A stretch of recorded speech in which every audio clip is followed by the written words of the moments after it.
دوستو، یہ ان دنوں کی بات ہے جب کراچی ابھی اتنا جاگتا ہوا بھیڑ بھاڑ والا شہر نہیں بنا تھا، اور رات کے پچھلے پہر بعض سڑکیں ایسی سنسان ہو جاتی تھیں کہ اپنے قدموں کی چھاپ بھی اجنبی لگنے لگتی تھی۔ ہمارے ددیالی خاندان میں یہ واقعہ آج بھی خوف اور حیرت کے ساتھ سنایا جاتا ہے، اور جو بھی سنتا ہے کچھ دیر کے لیے خاموش ضرور ہو جاتا ہے۔ انکل نصیر اس وقت جوان تھے، نئی نئی شادی ہوئی تھی اور گھر میں خوشیوں کا سماں تھا۔ انہی دنوں میں ان کا ایک قریبی دوست بیرون ملک سے خاص طور پر شادی میں شرکت کے لیے آیا ہوا تھا۔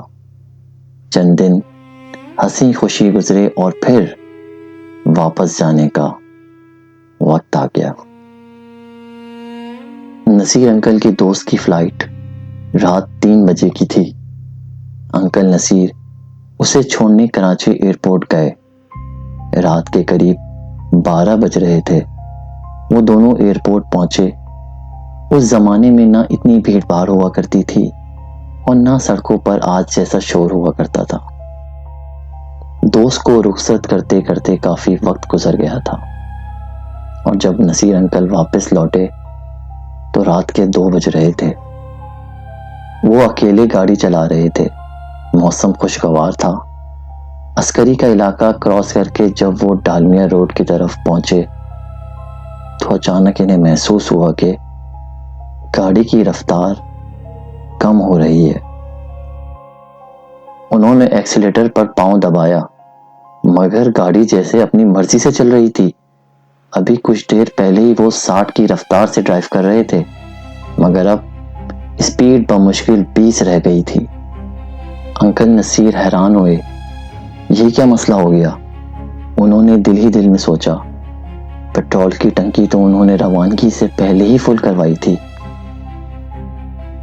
وہ یہ سب کچھ ابھی سوچ ہی رہے تھے کہ اچانک گاڑی کے سامنے کسی کے آنے کا احساس ہوا، اور پھر گاڑی اچانک ایک جھٹکے سے رک گئی۔ انہوں نے گھبرا کر سامنے دیکھا۔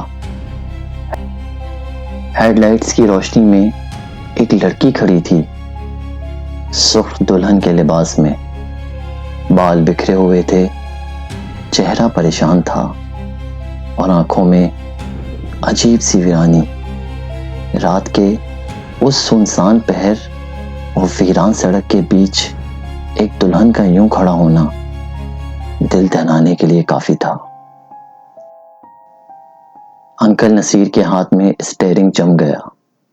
وہ لڑکی آہستہ آہستہ چلتی ہوئی گاڑی کے قریب آئی، اور پھر پچھلی کھڑکی کے پاس رک کر سسکتی آواز میں بولی، میری مدد کرو۔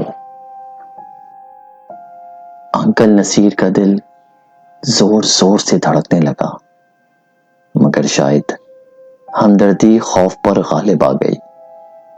انہوں نے پچھلا دروازہ کھول دیا اور کہا، بیٹھ جاؤ، کہاں جانا ہے؟ لڑکی خاموشی سے بیٹھ گئی۔ چند لمحوں بعد دھیمی آواز میں بولی، مجھے بس آگے تک جانا ہے۔ انکل نصیر نے گاڑی دوبارہ سٹارٹ کی، اور حیرت انگیز طور پر گاڑی اب بالکل نارمل چل رہی تھی، جیسے کچھ ہوا ہی نہ ہو۔ لیکن اب انہیں عجیب سی بے چینی محسوس ہونے لگی تھی۔ ویران سڑک، رات کا آخری پہر، اور پچھلی سیٹ پر بیٹھی وہ پراسرار دلہن۔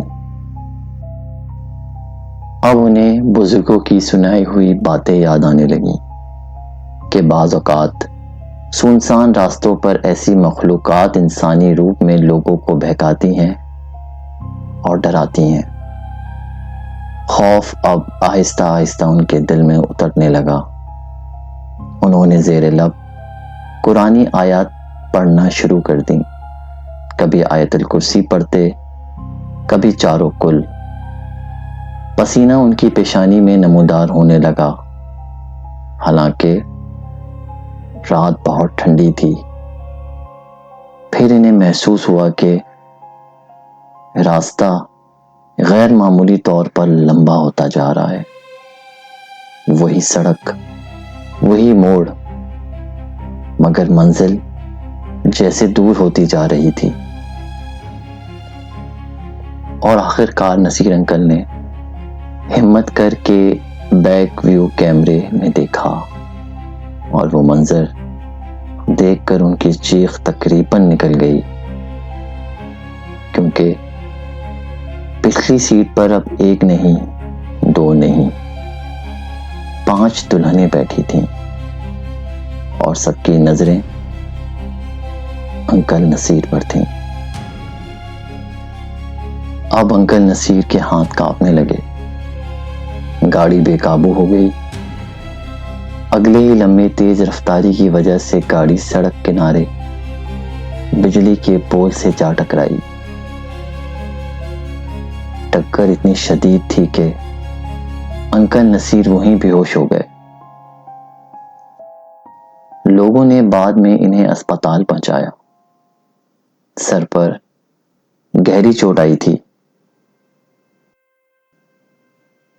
وہ پورے 10 دن تک کوما میں رہے تھے۔ جب ہوش آیا تو شدید خوفزدہ تھے، اور کافی عرصے تک رات کے وقت اکیلے سفر نہیں کرتے تھے۔